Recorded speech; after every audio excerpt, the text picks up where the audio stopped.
والصلاة والسلام على سيد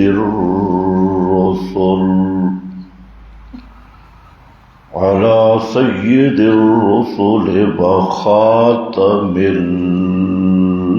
الأنبياء. أما بعد فأعوذ بالله من الشيطان الرجيم. بسم الله الرحمن الرحيم.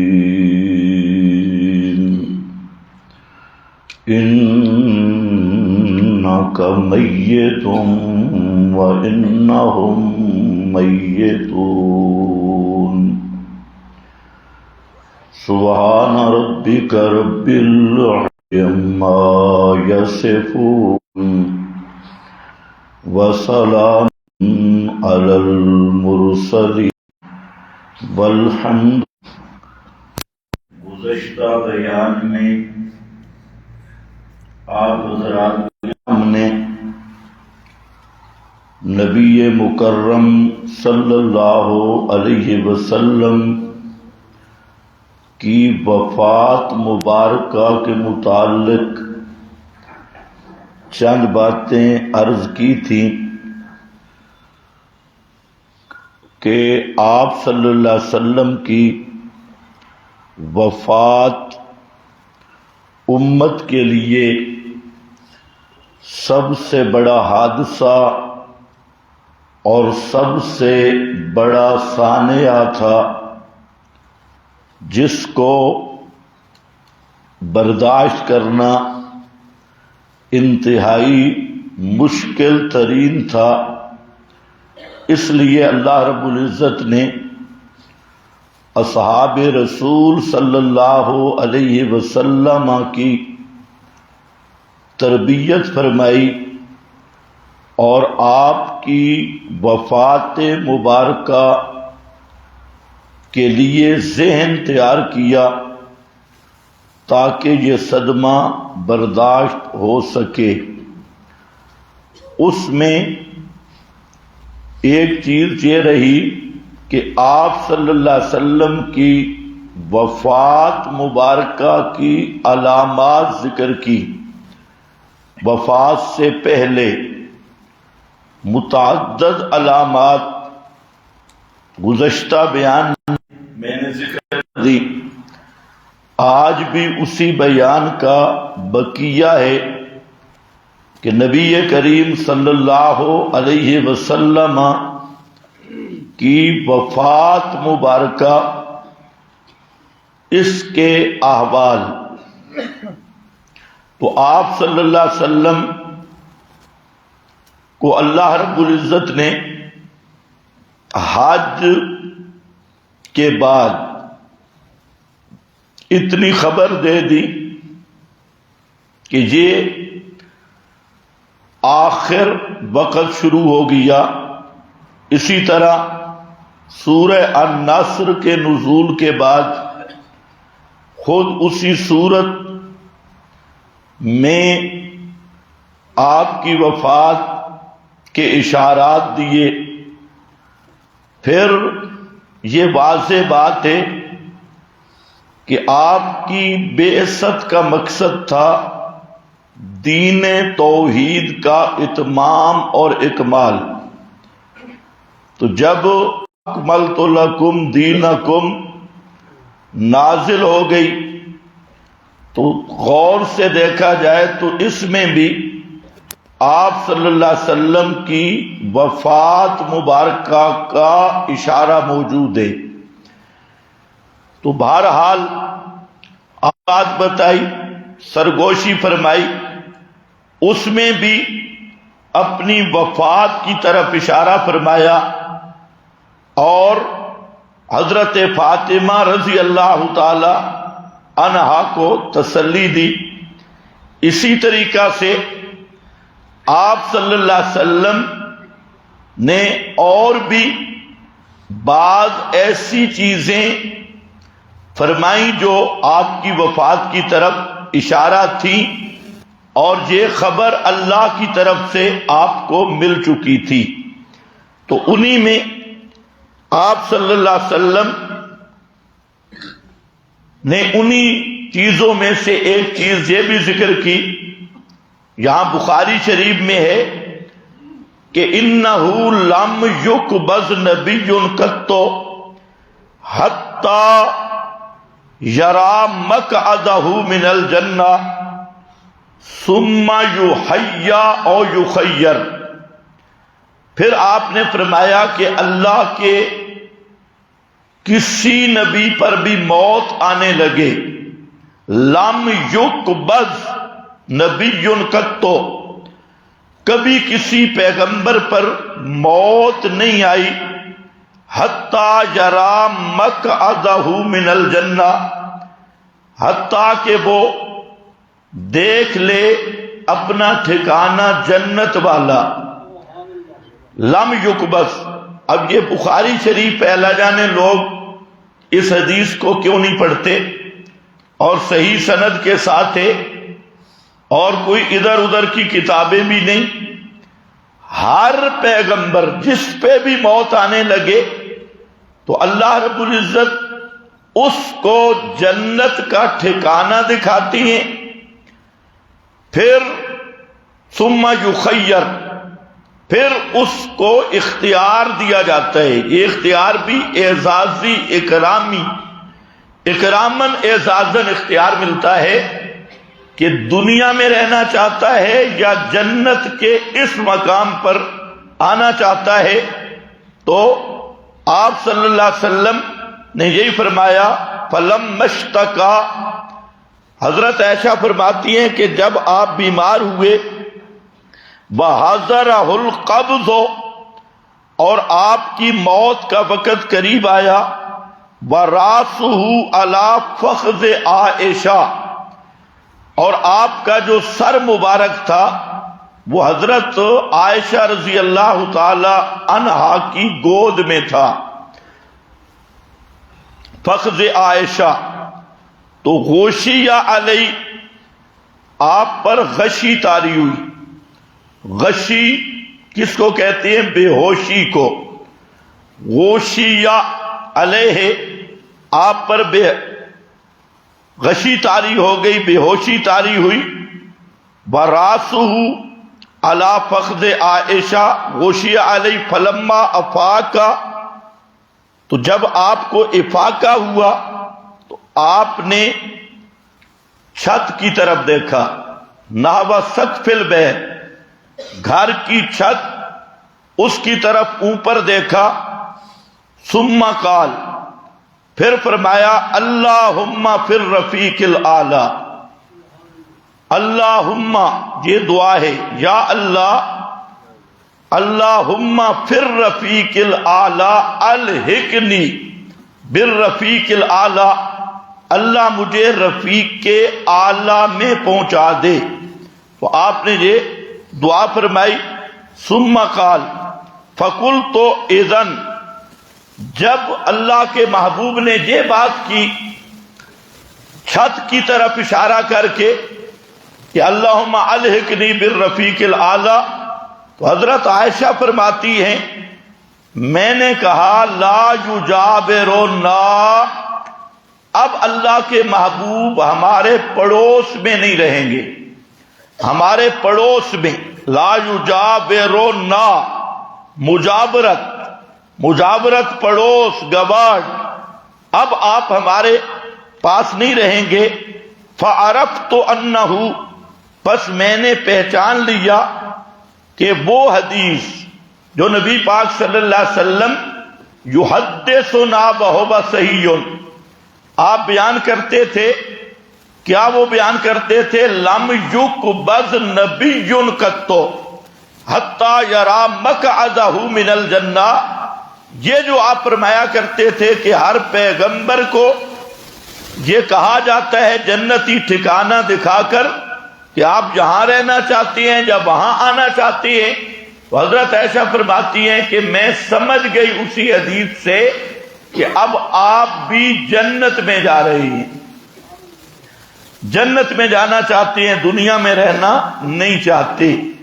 اب کوئی صحیح الدماغ آدمی ہو جس کے عقل پہ بدعت کا غبار نہ ہو اور شرک کا خمار نہ ہو، ان احادیث کو غور سے ایک دفعہ پڑھ لے یا سن لے، وہ کبھی بھی آج کے یہ جو اہل بدعت سب متفق ہیں کہ نبی ان قبروں میں زندہ ہوتی ہیں، ادھر نمازیں پڑھتی ہیں، سلام سنتی ہیں، وہ کبھی بھی ان احادیث پر کوئی حاشیہ بھی نہ ہو، صرف ان کا ترجمہ دیکھ لے اور کسی نکتہ بیان کرنے کی ضرورت ہی نہیں، وہ سمجھ جائے گا کہ انبیاء کی حیات وہ دنیا کی ہے یا جنت والی ہے۔ حتیٰ یری مقعدہ من الجنہ، اتنی صاف بات۔ پھر اللہم الحقنی بالرفیق الاعلی، اللہ مجھے رفیق اعلی میں پہنچا دے۔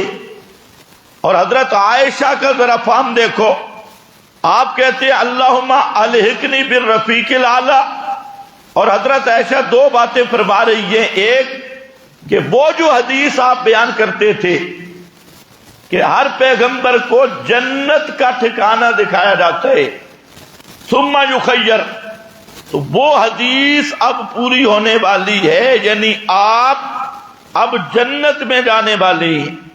اور دوسرا ارشاد کہ لا یجاورنا، اب اللہ کے محبوب ہمارے پڑوس میں نہیں رہیں گے۔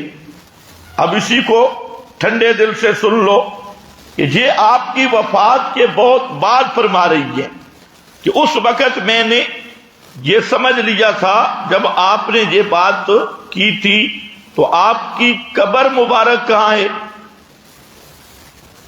حضرت عائشہ کے حجرہ میں۔ آپ کی قبر انور کہاں ہے؟ حضرت عائشہ کے حجرہ میں۔ لیکن اس بات کو ذرا سمجھو کہ حضرت عائشہ فرماتی ہیں کہ اللہ کے نبی ہمارے پڑوس میں نہیں رہیں گے، لا یجاورنا، تو آپ کی میت مبارک تو قیامت تک ام المومنین کے حجرہ میں ہے، تو پھر آپ نہیں رہیں گے، یہ کس کو کہہ رہی ہے؟ آپ کے وجود مبارک کو، جسم مبارک کو؟ جسم مبارک تو قیامت تک حضرت عائشہ کے حجرہ میں ہے۔ حضرت عائشہ یہ بات کس کے بارے میں کر رہی ہیں؟ لا یجاورنا، کہ اللہ کے محبوب اب رفیق اعلیٰ میں جا رہے ہیں اور ہمارے پڑوس میں نہیں ٹھہریں گے، نہیں رہیں گے۔ لا یختارنا لا یجاورنا، تو اگر کچھ بھی عقل ہو تو آدمی سمجھ سکتا ہے کہ جہاں حضرت عائشہ پیغمبر کریم کی روح مبارک، موت کے بعد آپ کا جسم حضرت عائشہ کے حجرہ کے اندر ہے اور اندر رہے گا، قیامت تک رہے گا، لیکن کس کے بارے میں کہہ رہی ہیں آپ پڑوس میں نہیں؟ اللہ کے محبوب کی روح مبارک، وہ اب پڑوس میں رہنے والی نہیں۔ اور یہی وجہ ہے کہ موت جب آ جائے تو آپ بھی ذرا سوچ لیں، آپ کیا کہتی ہیں اپنی اپنی بولی میں کہ فلاں آدمی دنیا سے رخصت ہو گیا، حالانکہ اس کی میت چارپائی پہ ہے، اس کی قبر بڑھانا میں ہے، اسلام آباد میں ہے، پنڈی میں ہے، اور یہ کیا کہہ رہا ہے؟ قبر جہاں ہے اور آدمی دنیا سے چلا گیا۔ اور پنجابی کی آنکھ دینوں ٹور گئے، ٹور گئے، چلے گئے، ٹور گئے، اور فلاں آدمی وہ دنیا سے چلا گیا، ٹر گیا، میت یہاں ہے لیکن جو اصل تھا وہ دنیا سے چلا گیا۔ تو موت کے بعد دنیا ختم ہو جاتی ہے، یہ نقطہ ذہن میں رکھ لو۔ موت تک دنیا ہے، جب موت آ جائے تو دنیاوی حیات بھی ختم اور دنیا بھی ختم۔ اب مرنے والا دنیا میں نہیں، مرنے والا چلا گیا آخرت میں، آخرت کے جہان میں، جہان بدل گیا، مکان بدل گیا، زمان بدل گیا، اور اسی کو حضرت ام المومنین کہہ رہی ہیں لا یجاورنا، کہ اللہ کے محبوب اب رفیق اعلیٰ میں جائیں گے، ہمارے پڑوس میں نہیں رہیں گے۔ اور یہی بات پیغمبر کے سب صحابہ نے کی۔ آج تو لوگوں نے فتوے لگا رکھے ہیں، بڑے بڑے مولویوں نے فوراً کہہ دیتے ہیں یہ کون ہے جی؟ مماتی ہے، مماتی۔ کیوں مماتی؟ یہ وفات النبی کی بات کرتی ہے، پیغمبر کریم کی موت کی بات کرتی ہے۔ حالانکہ یہ ذہن میں رکھ لو، پیغمبر کریم کی حیات بھی شان والی، موت بھی شان والی، اور موت کے بعد والی برزخ اور آخرت کی حیات بھی شان والی۔ یہ شیطان نے الٹی گنگا چلا دی اور ملا کے ذہن کو خراب کر دیا کہ موت کا لفظ نہ، اسی بخاری کو اگر دیکھ لو، مسند احمد کو دیکھ لو، 500 سے زیادہ حدیثیں ایسی موجود ہیں جو صحابہ کرام بیان کر رہے ہیں کہ کوئی کہتا ہے توفی اللہ نبیہ، اللہ نے اپنے نبی کو موت دی، کوئی کہتا ہے توفی النبی صلی اللہ علیہ وسلم، اللہ کے نبی پر موت آئی، کوئی کہتا ہے مات النبی صلی اللہ علیہ وسلم، اللہ کے رسول پہ موت آئی، کوئی کہتا ہے قبض النبی، اللہ کے نبی کی روح مبارک قبض کی گئی۔ 500 سے زائد احادیث مسند احمد میں موجود ہے، اور کسی میں ہمت ہو تو وہ کتاب اٹھا کے دیکھے۔ اور پیغمبر کریم کے سب قریب کے صحابہ مجھے کہہ رہے ہیں، اور کچھ صحابہ تو اس سے آگے چلے، حضرت ابو ہریرہ رضی اللہ تعالیٰ عنہ جو دربار نبوت کا محدث اعظم ہے اور سب سے زیادہ آپ کی حدیث کو بیان کرنے والے حضرت ابو ہریرہ ہیں۔ حضرت ابو ہریرہ کے لفظ عجیب لفظ ہے، اللہ کے محبوب کی نماز کا نقشہ کھینچتے ہیں، اور جہاں بخاری میں ہے۔ اب یہ ذرا ذہن میں رکھو، چند جھوٹی روایتیں پڑھ کے من صلی علیہ عند قبری، جو میری قبر پہ درود پڑھے میں سنتا ہوں، اب ان سے پوچھو یہ کس کتاب میں ہے؟ بخاری، مسلم، ابو داؤد، ترمذی، ابن ماجہ، نسائی، کہیں بھی نہیں۔ شعب ایمان وہاں کھڑی ہے، اور وہاں محمد بن مروان کذاب، شتام، دجال، رافضی راوی۔ تو اب رافضیوں کی روایت کو مان کے، شتام کی روایت کو مان کے، اور جو نہ مانے تو فوراً کیا کہتے ہیں جی؟ انکار حدیث کی بو آ رہی ہے، انکار حدیث کی بو آ رہی ہے، یہ حدیث نہیں مانتے، انکار حدیث کی بو۔ وہ ایک زنانی تھی، وہ چاند کو دیکھ رہی تھی، تو اس نے بچہ اٹھایا تو بچے کی گندگی اس کی انگلیوں پہ لگ گئی۔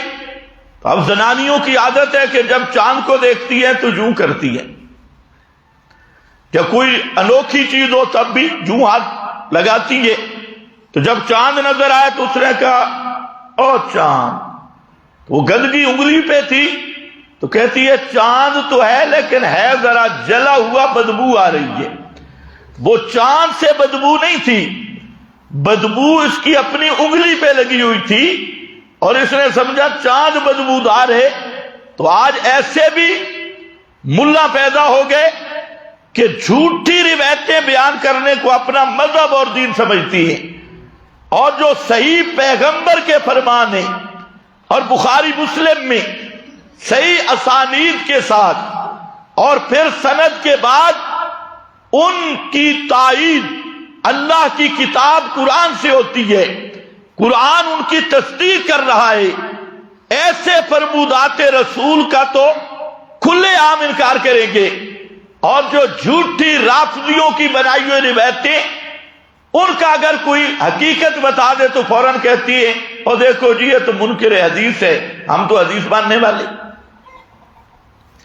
یہ تو شکر ہے آپ نے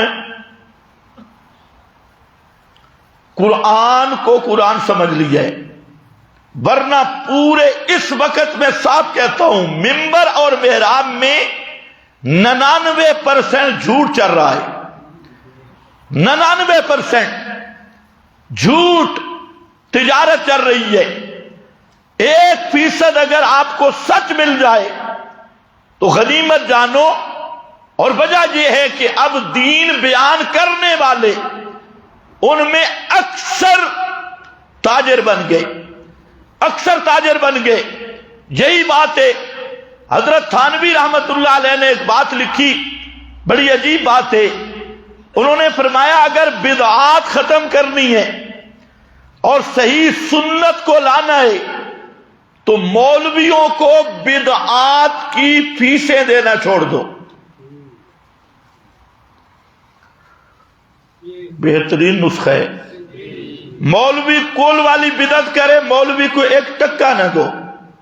جمعرات ختم، 40ویں میلاد، یہ جتنی اس نے بدعتیں گھڑ رکھی ہے اپنی طرف سے، پیغمبر کی شریعت کے مقابل ایک ملا والی شریعت گھڑ رکھی ہے، اور ہر ایک پہ بدعت حسنہ کا بورڈ لگا رکھا ہے۔ فرمایا ایک ہی حل اور نسخہ ہے کہ ان بدعات پہ مولوی کو 1 روپیہ بھی نہ دو، چند ماہ کے بعد ملا خود مانے گا کہ خدا کی قسم یہ بدعتی ہے۔ تم پیسے دے دیتے ہو، مولوی ختم پڑتا ہے، تم حلوہ دے دیتے ہو،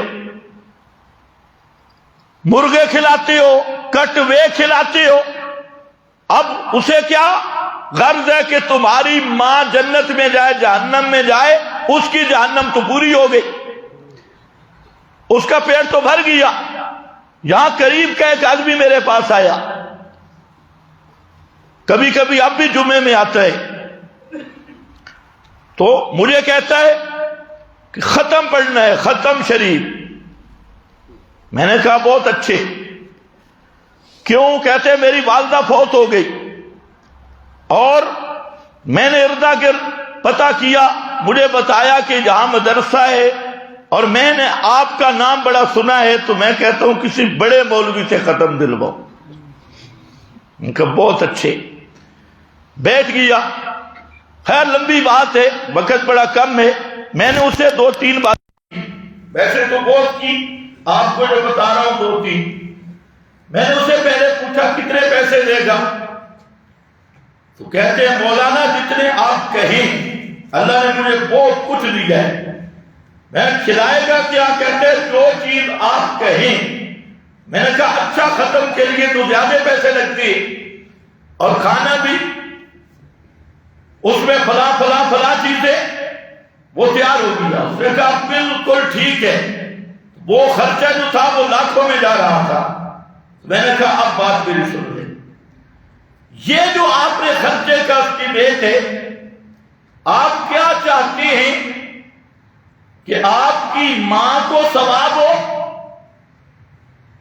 یا نمود اور نمائش مقصود ہے؟ آپ کا کیا خیال ہے؟ تو کہتے ہیں جی ماں جی کو ثواب ہو۔ میں نے کہا یہ 5 لاکھ روپیہ بھی ہو نا، آپ کی ماں کو 1 ٹکے جتنا ثواب بھی نہیں ہوگا۔ اب وہ بیچارہ حیران ہو گیا، پریشان ہو سکتا کیوں؟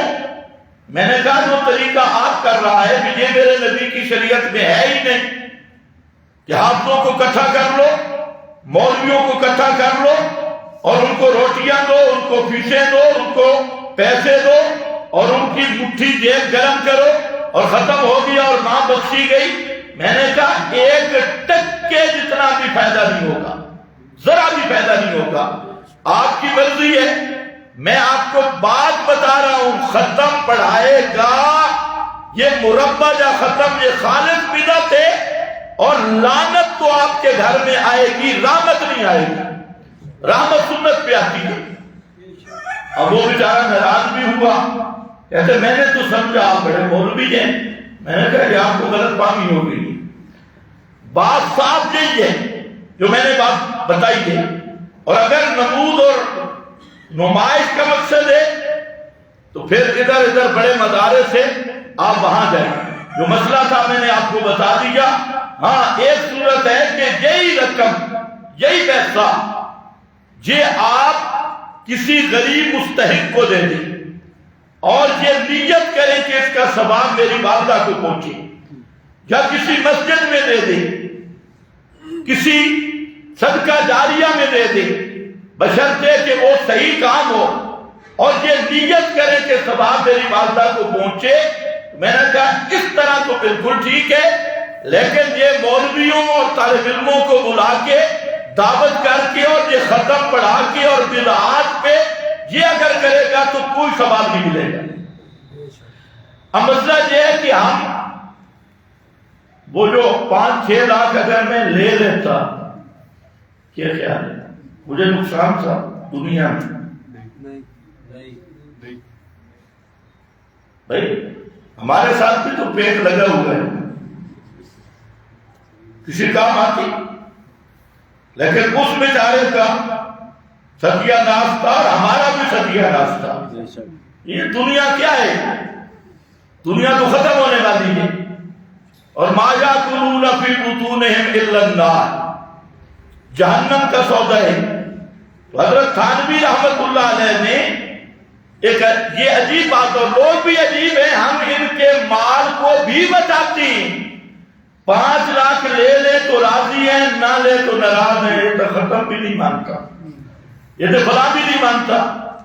تو خیر بہرحال بدعتی ملا کو فیس دینا چھوڑ دو. اور آج کا خطیب, تاجر خطیب, پیسوں پہ بکنے والا خطیب, فیسوں کو تجارت بنانے والا خطیب, دین کو بیچنے والا خطیب, اور مک مکا کر کے میرے بینک میں جمع کرا دو اور فلاں میں جمع کرا دو, اور یہ مک مکاؤ کرنے والا خطیب اگر پھر یہ دین کے لیے امام ابن تیمیہ بھی بنا ہوا ہے اور شاہ ولی اللہ بھی یہی ہے, مجدد الفسانی بھی یہی ہے, اور پوری خدمات بھی اسی کی ہے. اور اصل کیا ہے لوگ سمجھتے نہیں, اصل وہ پیسے لینا, فیسیں لینا اور دین کو تجارت پہ استعمال کرنا. اگر تم ان فیس والے ملا کی فیس بند کر دو, خدا کی قسم سٹیج سے دور ختم ہو جائے گا. سٹیج رسول پہ جھوٹ کیوں ہے کہ جاہل خطیب, کچھ پتا نہیں, کسی نے ایک کی سنی, دوسرے نے دوسرے کی سنی, اور سٹیج پہ گانے بجانے اور سٹیج پہ ایکٹنگ شروع کر دی. تم سمجھتے ہو بڑے علامے ہیں اور بڑے مولوی ہیں, کبھی یہ نہیں سوچا کہ یہ کتنا ظالم جھوٹ بول رہا ہے, اور جھوٹ ہی جھوٹ. خیر آؤ واپس. حضرت ابو ہریرہ رضی اللہ تعالیٰ عنہ پیغمبر کریم صلی اللہ علیہ وسلم کی نماز کی حقیقت بیان کرتے ہیں کہ اللہ کے محبوب نماز کس طرح پڑھتے تھے, اور یہ بخاری میں ہے. آپ نے بیان کیا کہ آپ رکوع جاتے تکبیر کہتے, رکوع سے سر اٹھاتے تکبیر کہتے, اس طرح کا پورا نقشہ کھینچا, اور پھر آخر میں ایک جملہ فرمایا کہ یہ نماز آپ کی ہمیشہ رہی حتیٰ فارقت دنیا, حتیٰ کہ اللہ کے محبوب فارقت دنیا, دنیا سے جدا ہو گئے. فارقت دنیا, دنیا سے جدا ہو گئے. اب ذرا بولو, مدینہ دنیا میں ہے یا دنیا سے باہر ہے؟ مدینہ منورہ دنیا میں ہے. اور حضرت ابو ہریرہ کیا کہتے ہیں, فارقت دنیا, اللہ کے محبوب پوری دنیا سے جدا ہو گئے. اور یہ بے ایمان کیا کہتا ہے, موت کے بعد بھی حیات دنیا بھی ہے, پھر بھی آپ دنیا میں ہیں اور حیات دنیا بھی ہے.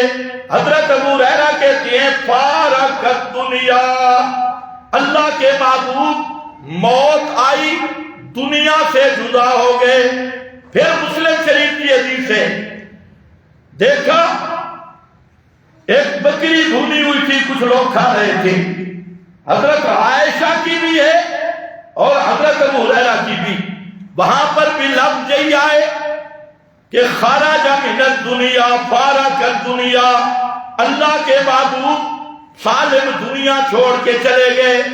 پھر حضرت ابو ہریرہ رضی اللہ تعالیٰ عنہ بیان کرتے ہیں کہ نبی کریم علیہ السلام نے خواب میں دیکھا، کس میں دیکھا؟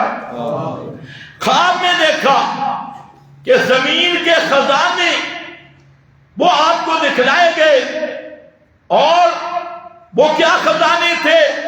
حضرت ابو ہریرہ خود فرماتے ہیں وہ جو زمین کے خزانے آپ کی امت کو عطا ہونے تھے وہ آپ کو خواب میں دکھلائے گئے، اور وہ خزانے کیا تھے؟ فتوحات کیسر و کسرا کے خزانے اور بڑی بڑی بادشاہیوں کے خزانے یہ امت کو ملنے والے تھے، اور آپ کو نیند میں خواب میں دکھلا دیے گئے۔ یہاں پر حضرت ابو ہریرہ بیان کرتے ہیں ذہب رسول اللہ من الدنیا، اللہ کے رسول دنیا سے چلے گئے اور ہم وہ خزانے کھا رہے ہیں، خزانے استعمال کر رہے ہیں، کیسر و کسرا اور بڑی بڑی بادشاہیوں کے خزانے ہم ان کو استعمال کر رہے ہیں، لیکن لفظ کیا ہے؟ ذہب رسول اللہ، اللہ کے محبوب دنیا سے چلے گئے۔ اور ذہن میں رکھ لو مدینہ دنیا میں ہے یا برزخ میں؟ مدینہ دنیا میں، آپ کا وجود مقدس دنیا والی خبر مدینہ منورہ میں محفوظ معطر موجود ہے، لیکن پیغمبر کریم کی روح مبارک وہ دنیا سے چلی گئی۔ رفیق اعلیٰ میں حضرت فاروق اعظم رضی اللہ تعالی عنہ وہ بھی کھڑے ہیں اور کہتے ہیں یار مجھے بڑا افسوس ہے، ایک مسئلہ میرا رہ گیا، ایک مسئلہ میرا رہ گیا۔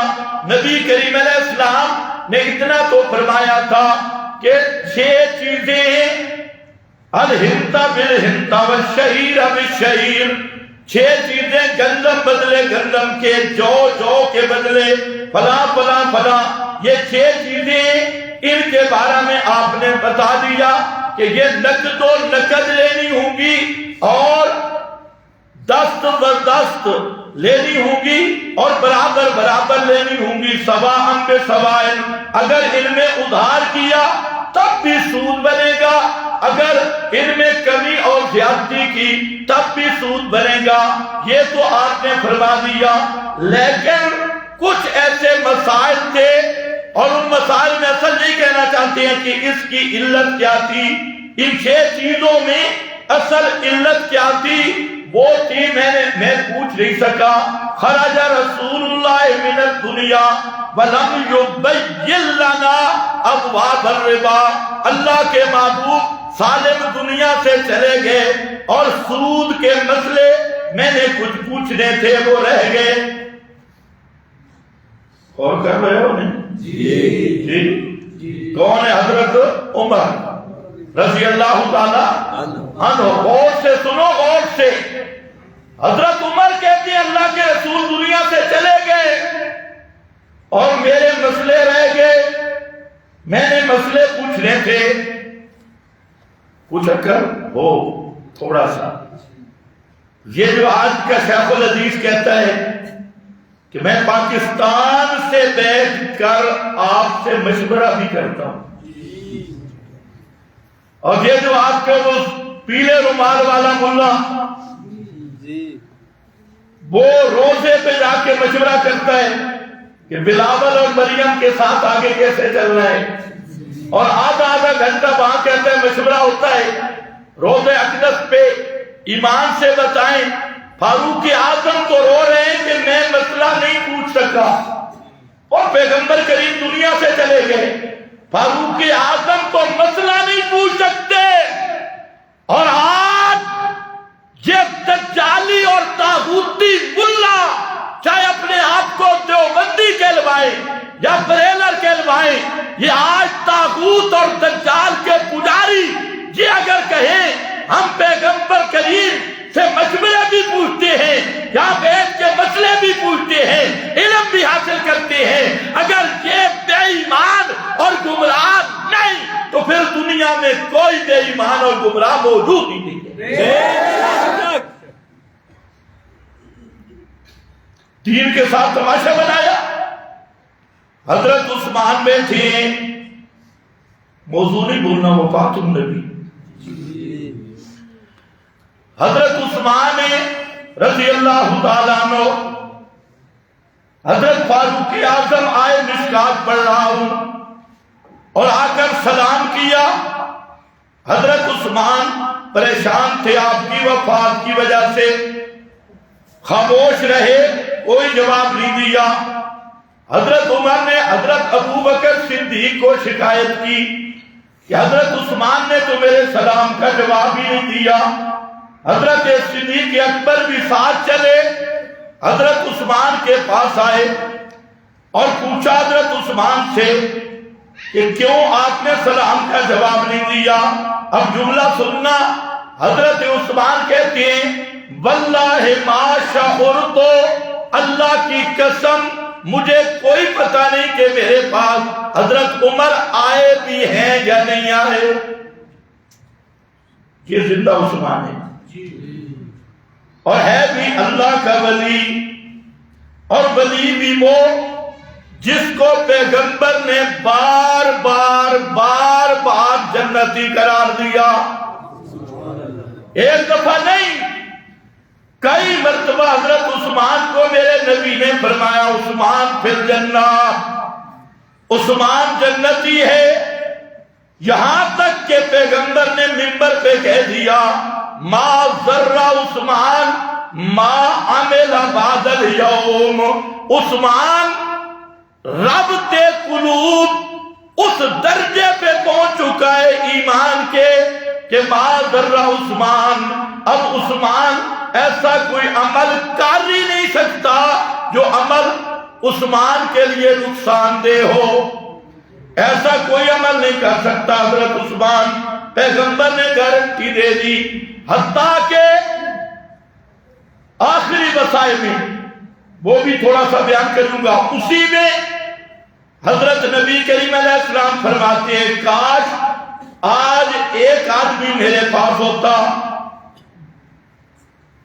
تو ساتھ والوں نے پوچھا کون؟ ابو بکر، عمر؟ فرمایا الرجل، ان کے علاوہ، یہاں تک کہ حضرت عثمان تشریف لائے، آپ خوش ہو گئے اور فرمایا عثمان ایک وقت آئے گا اللہ تمہیں میری خلافت نصیب کرے گا۔ اب جملے سننے، میری خلافت کی خلعت پہنائے گا، اور عثمان اراد المنافقون، منافق لوگ وہ اس وقت پروگرام بنائیں گے کہ تجھے خلافت سے ہٹا دیں۔ فرمایا عثمان صبر کرنا، پکا رہنا، صبر کرنا، ڈٹ کے رہنا، منافقوں کی بات نہیں کرنا، نہیں ماننا، اور فرمایا منافق لوگ تجھے ہٹانے کی کوشش کریں گے، وَأَنْتَ عَلَى الْحَقِّ، اور تو حق پہ ہوگا، تو حق پہ ہوگا۔ یہ وہ عثمان ہے جس کو جنت کی گارنٹی ایک دفعہ نہیں بار بار زبان رسالت سے مل چکی ہے، اور یہ وہ عثمان ہے جو پیغمبر کریم کا دوہرا داماد ہے۔ کائنات میں انبیاء اور صحابہ کی تاریخ میں آپ کو ایسا شخص نہیں مل سکتا جو کسی نبی کا دوہرا داماد ہو۔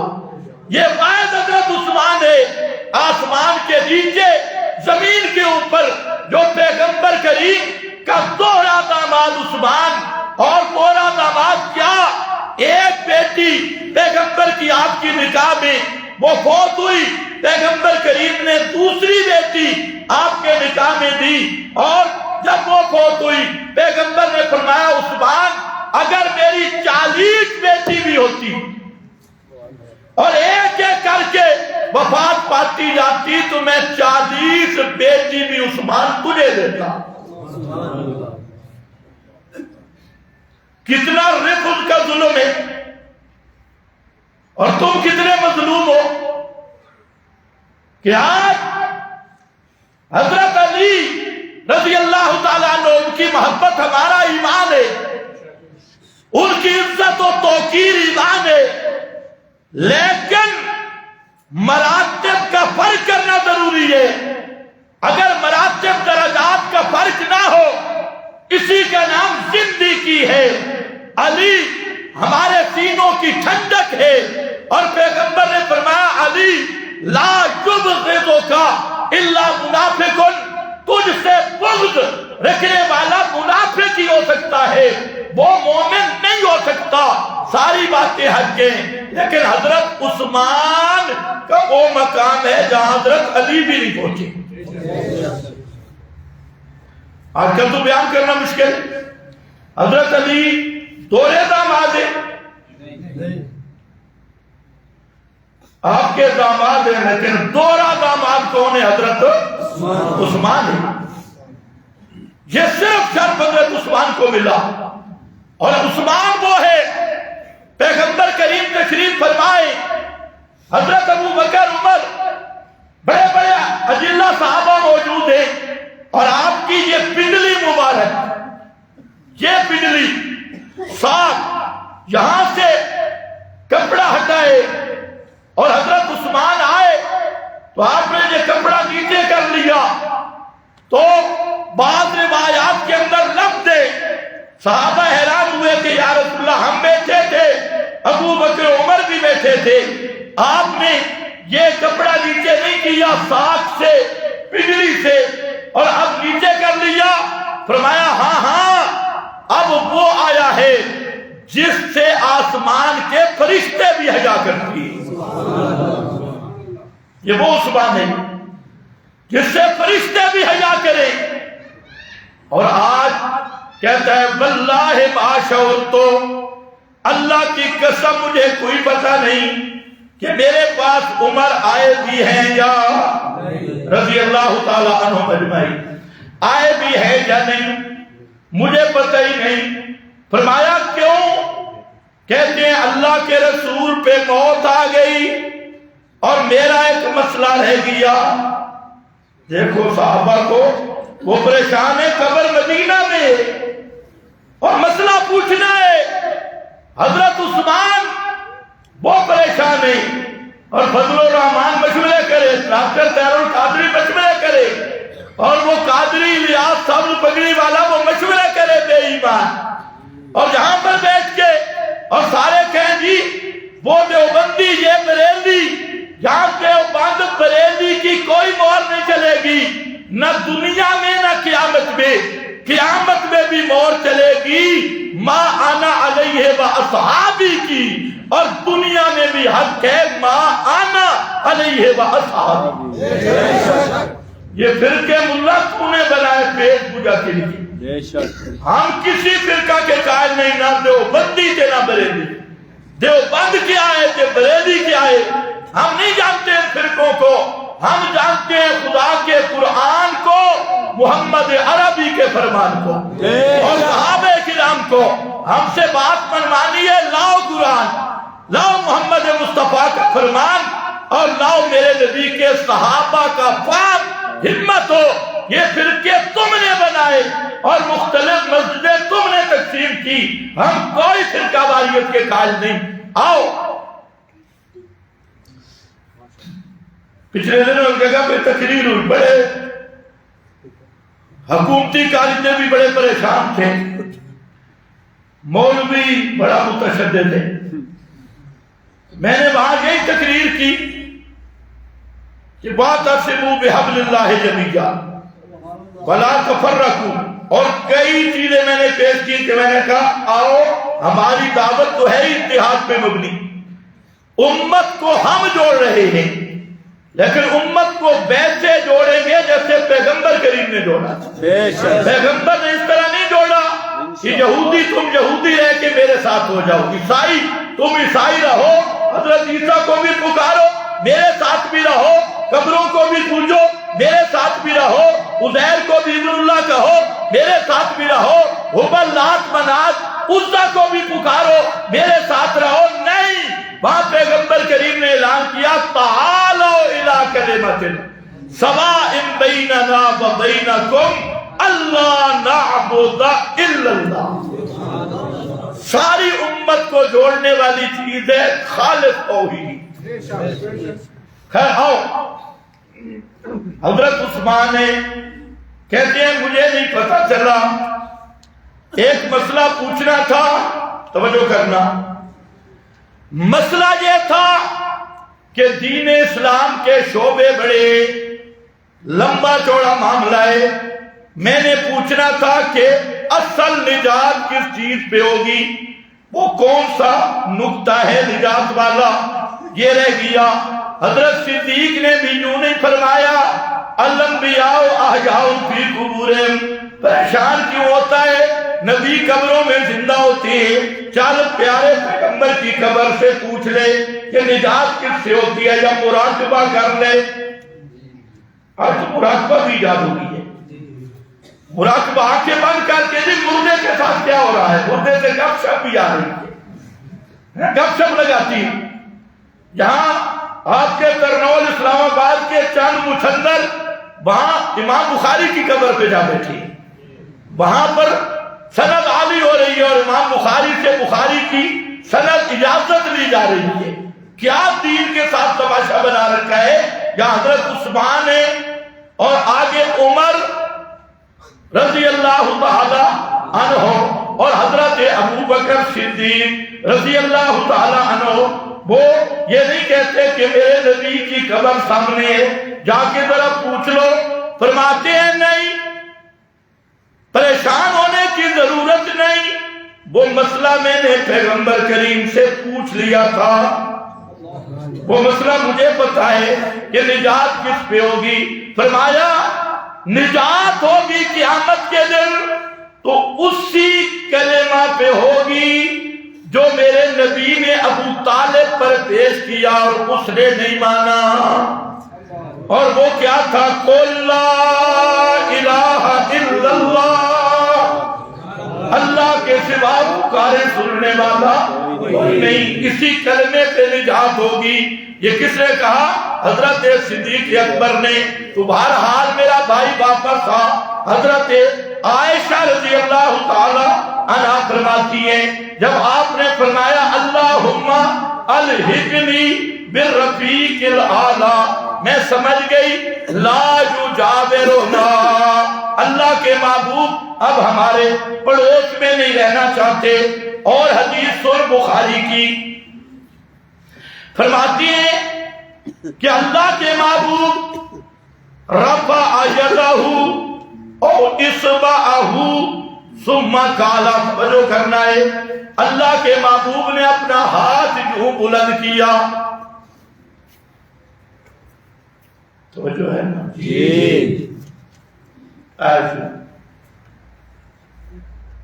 یہ ذرا خیال کرنا، اوپر ہاتھ کیا اور پھر کیا کہا، پھر رفیق الاعلی،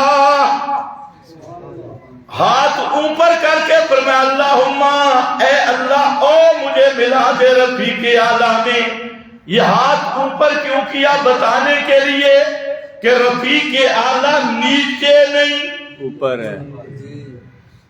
یہ تمہیں کچھ سمجھ نہیں، ماسٹر صاحب کہتے ہیں کہ رفیق اعلیٰ زمین نہیں، یہ ماسٹر صاحب کی تحقیق ہے، یہ جو اپنے آپ کو کہتے ہیں نا جو پکے دیوبندی، ان کی تحقیق ہے کہ رفیق اعلیٰ جو ہے وہ زمین کے نیچے ہے، اور پیغمبر نے کدھر انگلی کی؟ بولو ٹائم بہت کم ہے۔ پھر رفیق الاعلیٰ، پیغمبر نے آسمان کی طرف انگلی کی، ہاتھ کیا اور کہا اللہ کے اے میرے مالک مجھے وہاں پہنچا دے رفیق اعلیٰ میں۔ ثم قضا وکانت تقول، یہاں اگلا ذرا دیکھنا ہے، فرمایا اللہ کے محبوب صلی اللہ علیہ وسلم نے اوپر جب انگلی کی انگلی کی تو اس وقت کیا ہوا؟ فسقطت یدہ، یہ بھی بخاری کی لفظ ہے، سقطت یدہ، آپ کی روح مبارک نکل گئی، آپ کی روح مبارک۔ اور مسند احمد کی حدیث ہے، حضرت عائشہ فرماتی ہے فلما خرجت نفسہ لم اجد ریحا قط اطیب منہا، جب اللہ کے محبوب صلی اللہ علیہ وسلم کی روح مبارک نکلی تو اس سے ایسی میں نے خوشبو محسوس کی، اطیب منہا، کہ میں نے پوری زندگی ایسی خوشبو کبھی محسوس نہیں کی تھی، ایسی خوشبو کبھی محسوس نہیں کی تھی۔ پیغمبر کریم کی وہ روح مبارک کی خوشبو تھی، حالانکہ حضرت عائشہ رضی اللہ تعالی عنہ پیغمبر کریم کے جسم اقدس کی خوشبوئیں تو زندگی بھر سنتی رہی، اس سے پہلے آپ کے جسم کی بھی بڑی خوشبو تھی۔ صحابہ کرام کہتی ہیں جب آپ کسی گلی سے گزر جاتے تو گلی میں بھی ایسی مہک اور خوشبو آتی کہ جانے والا سمجھ جاتا کہ جہاں محمد مصطفیٰ گزرے ہیں۔ آپ کے جسم میں بھی اللہ نے وہ خوشبوئیں رکھی کہ وہ خوشبوئیں جنت میں بھی نہیں ہیں، وہ ایسی خوشبوئیں۔ اور وہ حدیث سچی حدیث بخاری مسلم کی کہ حضرت نبی کریم علیہ السلام سو گئے اور آپ کی صحابیہ ہیں، انہوں نے شیشی لے لی، آپ کو پسینہ آیا تو پسینہ جمع کرنے لگی تو آپ کی آنکھ کھل گئی، فرمایا یہ شیشی یہ کیا کر رہی ہے؟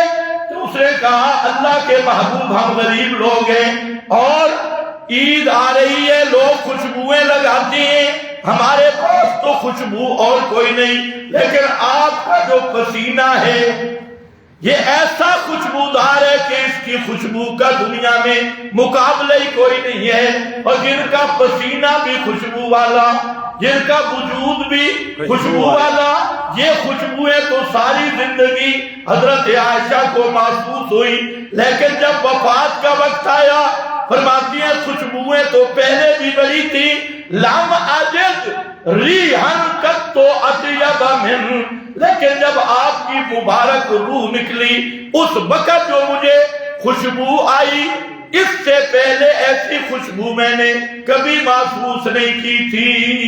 ماشاءاللہ، روح نکلی ہے کہ نہیں نکلی؟ مجھے بولو نکلی ہے۔ یہ مسند احمد ہے کہ آپ کی بھی روح مبارک نکلی، معلوم ہوتا ہے آپ پہ بھی موت اسی طرح آئی جو موت کا قانون ہے کہ جب موت آئے تو اندر سے بھی روح کا کرنٹ ختم، ظاہر سے بھی روح کا کرنٹ ختم۔ اب یہاں مولویوں نے جھگڑا ڈالا، یہ جو اپنے آپ کو کہتے ہیں نا ہم حیاتی یہ ہے اور یہ مماتی یہ ہے، جہاں پہلا جھگڑا جہاں سے وہ کہتے ہیں روح نکلی نہیں، جیسے چراغ ہو اور چراغ کو برتن میں رکھو، برتن کے اوپر ڈھکن دے دو تو ساری روشنی اندر سمٹ جاتی ہے، اسی طرح پیغمبر کریم کے دل میں روح سمٹ گئی اور نکلی نہیں۔ ایمان سے بتاؤ یہ 14ویں صدی کے ملا کا عقیدہ ہے اور یہ میری ماں حضرت عائشہ صدیقہ بیان کر رہی ہے کہ اللہ کے محبوب میری گود اقدس میں تھے، اور جہاں مسند احمد میں فلما خرجت نفسہ، فلما سارے پڑھو فلما خرجت، خرجت کا کیا معنی ہوتا ہے؟ سمجھ جانا، فلما خرجت نفسہ، اور بخاری کے لفظ حضرت عائشہ صدیقہ وہ چادر یمنی چادر وہ بھی نکال کے لاتی ہے اور کہتی ہے ھذا کساء نوضع فیہ روح رسول اللہ، یہ وہ چادر مبارک ہے جس میں اللہ کے رسول اس چادر کے اندر تھے، میری گود میں تھے، اور کہتی کیا نوضع فیہ روح رسول اللہ، اللہ کے محبوب کی مبارک روح آپ کے وجود سے نوزیا کھینچ لی گئی نوزیا وہاں خراجت. تو میرا بھائی نہ فرقہ واریت میں پڑھ. یہ حضرت عائشہ بیان کرنے والی ہے، کسی صحابی نے بھی اعتراض نہیں کیا. تو میرے نبی پر بھی موت آئی، اور آئی کس صورت میں کہ آپ کی روح مبارک آپ کے پاک بدن سے نکل گئی. خالد یہی تو موت کا قانون ہے. فَيُمْسِكُ الَّتِي قَضَىٰ عَلَيْهَا الْمَوْتَ، جو قرآن مقدس بار بار کہتا ہے پیغمبر پہ موت آئے تب بھی روح کا جسم سے تعلق ختم، امتی پہ موت آئے تب بھی روح کا جسم سے تعلق ختم، شہید پہ موت آئے تب بھی روح کا جسم سے تعلق ختم. شہید پہ موت آتی ہے نہیں آتی؟ اگر نہ آئے تو وہ شہید ایسے نہیں. بھائی شہید کی روح اندر ہے، مرا نہیں، وہ غازی ہے یا شہید ہے؟ شہید کب ہوگا؟ جب مرے گا. بولو شہید کب ہوگا؟ جب موت آئے گی شہید ہوگا.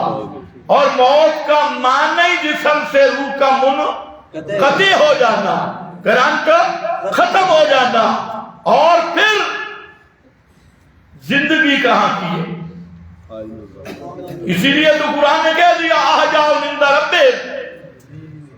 مولوی نے حلوے کی پلیٹ سمجھ لی، احجاء پڑھتا ہے عند ربہم نہیں پڑھے گا، بل احجاء پڑھے گا ولکن لا تشعرون نہیں پڑھے گا. ہم کہتے ہیں پوری ایتے پڑھنا. اللہ کی راہ میں جو مارے گئے وہ زندہ ہیں، مردہ نہ کہو، زندہ مردہ نہ کہو. وہ زندہ کیسے ہیں؟ لیکن لا تشعرون. وہ زندہ کہاں ہے؟ بل عند ربہم، وہ اپنے رب کے ہاں زندہ ہیں، یہ زمین کے اندر زندہ نہیں. یا اللہ شہید کے لیے اندر رب کا کیا معنی؟ فرمایا ایک شہیدہ کا ذکر کیا، ایک شہید کا ذکر کیا. شہید کے لیے عند ربہم کا کیا معنی؟ سورہ یاسین پڑھ. وہ صرف مردہ مارنا والی صورت نہ، بے بندے نو مارنا ہو ویسے پڑھی جائے. سورہ یاسین پڑھ.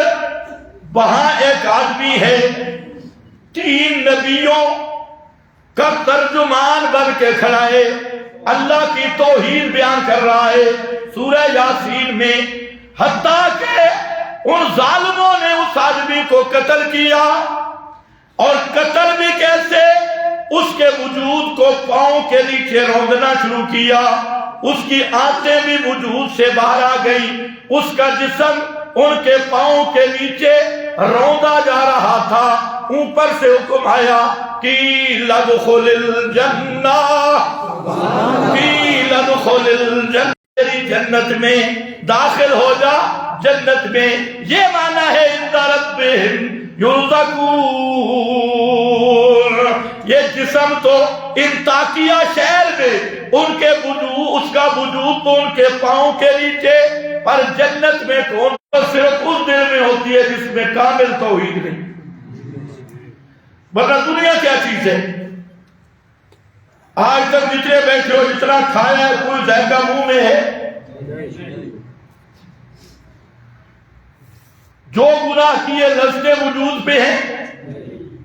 تو دنیا کیا ہے؟ دنیا صرف اتنی ہے، یہاں رکھو نوالا، سبحان اللہ. یہاں نوالا کبھی رکھ کے سوچنا کہ نوالا یہاں رکھو تو چند سیکنڈ سے زیادہ منہ میں رکھ نہیں سکتے، الٹی آ جائے گی. ذرا منہ میں رکھ کے دیکھو، اور وہ چند سیکنڈ نوالا جہاں ہے تو لذت ہے، نیچے اتر گیا تو دال ساگ سب برابر ہے. کبھی نہیں سوچا. تو یہی دنیا ہے، یہی زبان پہ ہے، زبان پہ، اور ایک چس بھی دیر تک نہیں. دنیا کے جتنی لذتیں ہیں وہ سب فانی ہیں، اور توحید والی لذت یہ ہے باقی، اور توحید والا سرور یہ ہے اصل سرور. تو نے اپنے دل دماغ کو دنیا کی زنگ سے آلودہ کر دیا. خدا کی قسم دنیا کی لذت ہی نہیں. دنیا کا مزہ مزہ ہی نہیں، تیرے دل پہ زنگ چڑھا ہے دنیا کی محبت کا، ذرا اس زنگ کو اتارنا اور توحید کے چشمے صافی کی شراب خالص کو ایک گھونٹ پی، ساری زندگی اگر تجھے لذت محسوس نہ ہو تو پھر کہنا۔ اب یہ ہے فرعون کے گھر والی، عیش و نشاط ساری چھوٹ گئی، ایک ہی مطالبہ ہے کہ موسیٰ کا کلمہ چھوڑ دے، لا الہ الا اللہ یہ کہنا چھوڑ دے۔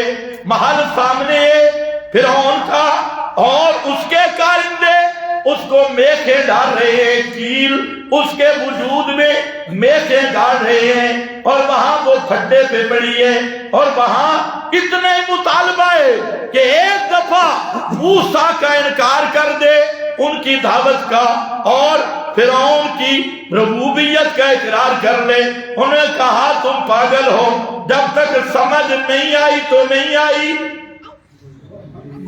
جب تک بھولی تھی تو بھولی تھی، جب تک نہیں سمجھی تو نہیں سمجھی، اب سمجھ آ گئی۔ اور یہ مسئلہ ہی ایسا ہے کہ اب سمجھ آ جائے، وجود ادھر جائے، مسئلہ نہیں نکلتا، مسئلہ اور پکا ہو جاتا ہے، تو وہاں پر دعا کرتی ہے رب، ان کے مطالبے بھی سنو، چھوڑ دے، محل بھی واپس، خامد بھی واپس، زیورات بھی واپس، زیب و زینت بھی واپس، ساری عیشیں واپس، اور یہ کہتی ہے رب اے میرے پروردگار، ابن لی بیتن عندک فی الجنہ، رب ابن لی، اے میرے پروردگار میں فرعون کا محل بھی چھوڑ چکی ہوں، اپنی ظاہری عزت و جلال سب کچھ چھوڑ کے تیری توحید کو قبول کیا ہے، اب تو مہربانی کر، رب ابن لی عندک بیتن فی الجنہ،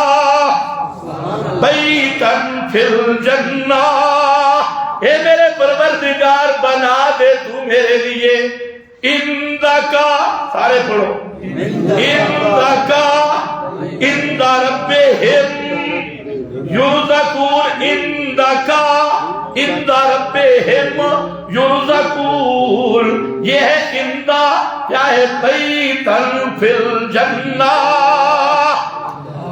گھر بنا دے جنت میں، اس لیے میرا بھائی دھوکے میں نہ رہے، شہید کی حیات بھی برحق، انبیاء کی حیات بھی برحق، لیکن اس حیات کا یہ مطلب نہیں کہ موت کے بعد یہ جسم زندہ ہو اور روح اس جسم میں ہو، نہیں، جسم نبی کا قبر میں معطر اطیب مطیب تر و تازہ ہے، اور روح رفیق اعلیٰ میں، روح رفیق اعلیٰ میں چلی گئی، جنت میں چلی گئی، یہی عقیدہ سب صحابہ کا۔ اب سنو، فرمایا اللہ کے محبوب کی روح مبارک نکلی، توجہ ہے نا؟ اچھا کہ آپ بھی سوچیں گے یہ کیسا محکمہ ہے جو کہتے ہیں روح نکلی نہیں، اب یہ بیچارے پھنسے کیا ہے، آب حیات ہے کتاب ہے، آب حیات، اس میں ایک عالم سے لغزش ہوئی، اس نے لکھ دیا کہ روح نہیں نکلی، حالانکہ وہی عالم عقائد اسلام پہ دستخط کیے، تقریر کی، اور اس میں ہے کہ انبیاء کی ارواح جنت میں ہیں، اور قیامت کے بعد ان اجسام کے متعلق کیا جاوے گا۔ تو میرا بھائی وہی عالم ہے، اگر وہاں اس سے لغزش ہو گئی جو تو نے سمجھا، میں تو سمجھتا ہوں تجھ سے لغزش ہوئی، اس نے الزامی جواب دیا ہے رافضیوں کو، شیعوں کو جواب دیا۔ شیعہ جو کہہ رہے تھے کہ حضرت نبی پاک کی وراثت کیوں نہیں تقسیم ہوئی، تو انہوں نے ایک مناظرانہ جواب دیا، انہوں نے کہا کہ شیعوں تم تو یہودیوں کی طرح حیات دنیا بھی مانتے ہو، اور جو زندہ اس کی میراث کیسے تقسیم ہو؟ پتہ نہیں تمہیں سمجھ بھی ہے، کچھ اعتراض، کچھ سوال جواب الزامی بھی ہوتی ہے نا۔ جی حضرت ابراہیم جو کھڑے تھے، انہوں نے کہا کہ سورج کو دیکھا، قوم سب نے کہا ذا ربی، یہ میرا رب ہے. کیا کہہ رہے تھے؟ میرا رب ہے. یہ ان کو پھنسا رہے تھے. مناظرے کے کچھ جواب ہوتے ہیں پھنسانے کے لیے، یہ نہیں کہ حضرت ابراہیم نے یہی سمجھا تھا کہ یہ سورج میرا رب ہے. نہیں، بلکہ کہ اچھا یہ رب ہے، ٹھیک ہے دیکھ دیا. وہ سورج غروب ہو گیا. اچھا رب وہی ہوتا ہے جو ڈر جائے، غروب ہو جائے. چاند کو دیکھا ہاں ربی، تو اب کیا اٹھ کھڑے للو اور کہ دیکھے نہیں ابراہیم چاند کو رب کہہ رہا تھا، سورج کو رب. اب بھائی یہ مناظرانہ جواب ہے، الزامی جواب ہے. اور الزامی جواب انہوں نے بھی دیا کہ تم ایک طرف تو کہتے ہو نبی قبر میں زندہ ہے، موت آئی نہیں، اور ادھر تم وراثت کے مسئلے چھیڑتے ہو، تو زندہ کی وراثت نہیں. تو آپ حیات والا بزرگ یہ الزاماً لکھ رہا ہے، اور اگر اس نے لکھا بھی ہے تو وہ بزرگ ہے، وہ نہ اللہ ہے نہ رسول ہے. کسی بزرگ کا ہم نے کلمہ نہیں پڑھا. باقی اس بزرگ کو ہم اس لیے کافر نہیں کہتے کہ اس نے دوسرے مقام پہ لکھ دیا، تصدیق کی کہ انبیاء کی ارواح جنت میں ہیں، قیامت کے بعد ان کو ابدان کے ساتھ متعلق کیا جائے گا. اور جو شخص کہتا ہے کہ پیغمبر کی روح نکلی نہیں، یہ عقیدہ بیان کرتا ہے، وہ قطعاً بے ایمان اور کافر ہے. اس کے کافر ہونے میں کوئی تردد نہیں، چاہے جو مرضی کہتا. یہ بھی مصیبت بن گئی. ایک بزرگ بھول گیا، لغزش ہو گئی، اب اس لغزش کو دین بنا کے بیٹھ گئے. حالانکہ قانون یہ ہے کہ بزرگ کی عبارت سمجھ نہیں آتی اسے کتاب و سنت کے مطابق سمجھو، نہیں آتی اس کا معاملہ خدا پہ چھوڑو. تم یہاں پر دلال لگے ہوئے ہو. ہاں اگر کوئی ہے ہی مشرک، ساری زندگی کفر و شرک پہ گزری ہے، تو پھر اس کی تعویل کی بھی کوئی ضرورت نہیں. اور اگر کوئی مباحث ہے، اس کی کوئی بات کتاب و سنت کے خلاف ہو گئی، تو اس کی توجیہ ہو سکتی ہے، کرو، نہیں تو اس کا معاملہ رب کے حوالے. تم تو مکلف ہو، قرآن پہ ایمان رکھو، پیغمبر کے فرمان پہ ایمان رکھو. آج ہر فرقہ جی میرا بزرگ جو کرتا تھا، میرا بزرگ، یہ بزرگ ہی چلیں گے تو پھر کتاب و سنت کا کیا مقام ہوگا؟ پھر دین محمدی کی حفاظت کہاں سے ہوگی؟ اور سارا جھگڑا جائیے. خیر آؤ، وقت بڑا کم ہے. فرماتے ہیں روح نکلی نہ نکلی؟ جی بولے ذرا اونچے بولو. حضرت عائشہ فرماتی ہے روح مبارک نکلی. اچھا روح نکلی، پھر کیا ہوا؟ سقطت یدہ، آپ کا جو ہاتھ تھا اوپر، سقطت، اور دوسری اسی حدیث میں ہے مالت یدہ، آپ کا ہاتھ مبارک یوں ڈھیلا ہو کے گر گیا. اللہ کہے کہ میں سمجھ مسئلہ تو حل ہو گیا. امام الانبیاء کی روح مبارک نکلی. کچھ عقل ہو، ضد نہ ہو، تعصب نہ ہو، تو کھڑا ہوا ہاتھ بھی کھڑا نہیں رہ سکا. مالت یدہ، لڑک کے گر گیا، لڑک کے گر گیا. پتہ کیا چلا؟ امام الانبیاء پہ بھی موت آ جائے تو ہاتھ کھڑا رکھنے کی بھی طاقت، کھڑا ہوا ہاتھ بھی رہ سکتا. اور مولوی کہتا ہے جی قبر میں نمازیں پڑھتے ہیں قیام و قعود کے ساتھ. یہ بخاری ہے، بخاری نہیں ہونا چاہیے. مالت یدہ، سقطت یدہ. اور یہی مسئلہ اللہ نے حضرت سلیمان کا بیان کیا. پیغمبر محمد مصطفیٰ بھی موت کے بعد اپنے کھڑے ہوئے ہاتھ کو کھڑا بھی رکھ سکتے. اوپر ہوگی آپ کی آواز ہلکی ہوگی. اچھا چلو ہو گیا. ہاتھ بھی اوپر کھڑا رکھ سکتے. وآخر دعوانا